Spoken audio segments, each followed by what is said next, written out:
Merchandise gone wrong. Well, you're excited about your podcast. You design this cool logo, you print it on t-shirts and mugs, and you start selling it to your fans. And then boom, you get a cease and desist letter.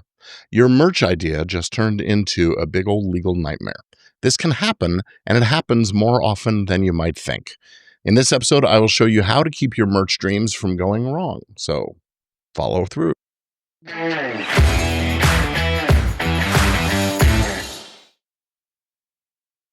Welcome back to Legit Podcast Pro. I'm Gordon Firemark, the podcast lawyer.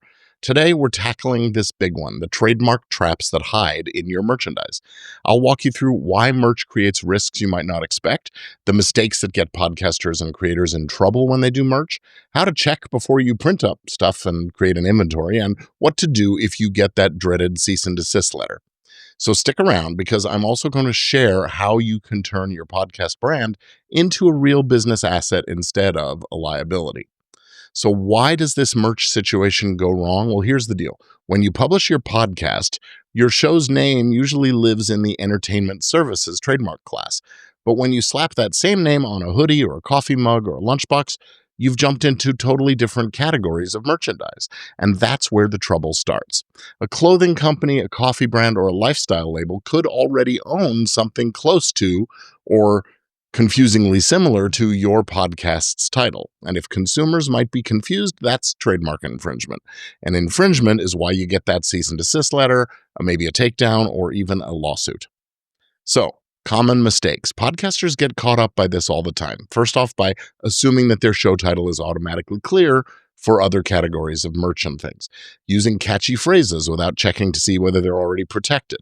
Designing logos that seem to be inspired by the big brands. Or skipping searches and just rushing into making product and creating inventory. Any one of these can make your merch go very, very wrong very, very fast. So how do you protect yourself? Well, check before you print. Run a quick search. Google it. Go several pages deep and make sure there's nothing else using that brand name or something confusingly similar that might be causing a kind of a confusion. Next up, do a dive into the USPTO, that's the United States Patent and Trademark Office's trademark database, TESS. That stands for Trademark Electronic Search System. And see if there's anything confusing there. Then look on Amazon and Etsy and Pinterest and anywhere else you can think of, just to see if anyone else is already selling similar stuff with a similar brand. And then you need to know the difference between the classes, because just because your podcast name is clear for a podcast show doesn't mean that it's okay for t-shirts. Entertainment products and educational fall in class 41. Downloadable audio files like podcasts are also in class 9. And then there's apparel in class 25 and printed material in class 16. And there's 45 of these classes altogether. Totally separate kinds of goods and services. So if you're serious about merch, you need to know this. And it makes sense to hire a pro like myself to run a full clearance search. It's going to be cheaper than fighting a lawsuit. All right. So how do you protect your own merch and your own brand? This is the flip side of it. If you're planning to expand into merch, protect yourself early. File a trademark in the categories where you will actually be selling and putting things out into commerce, like apparel, like coffee mugs. That way you can stop the knockoffs, control your brand identity, and even license your brand to bigger partners down the road. Your podcast becomes more than just a show. It becomes a brand and a business asset. Now, let's say you've already gone wrong. You've got that cease and desist letter in your hand or in your inbox. Don't panic. Don't ignore it, but don't panic. Sometimes the claim is legit and you've got to deal with it, but sometimes it's overreaching. So you might need to stop what you're doing. You might need to negotiate a deal or even push back, but you need a strategy. And usually that means you need a lawyer. All right. Are you thinking about merch for your podcast? Drop a comment below. Tell me what kinds of products you'd love to see with your logo, and share your logo so I can take a look. Maybe I'll order a t-shirt. Who knows? I'll keep an eye out and I might feature a few in an upcoming episode. Okay, here are some action steps for you creators out there. We'll make it simple. First, search before you sell. Don't invest in making product and creating inventory until you know it's clear.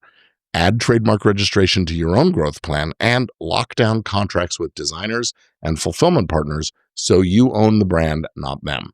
Now, all of this is the kind of stuff that I cover, plus a lot more, inside my Easy Legal for Podcasters program. And in the comments below, the description below, you will be able to find a link to a sample lesson you can check out today. So remember, podcast merch can build your brand, or it can break it. Don't let your merch go wrong. Protect your podcast trademark now. Head on over to podcasttrademark.com. That's 2 T's in the middle, podcasttrademark.com, and download my free report on podcast trademark registration for creators. And don't miss next week's episode, where we'll be talking about hiring help, how to do it right legally. I'll be showing you the exact contract terms you need when you're bringing on VAs and editors or freelancers. But until then, I'm Gordon Firemark, the podcast lawyer, here to help you keep your podcast legit and help you achieve the impact and influence and income you deserve from your creation. Thanks for that. I will see you again next week.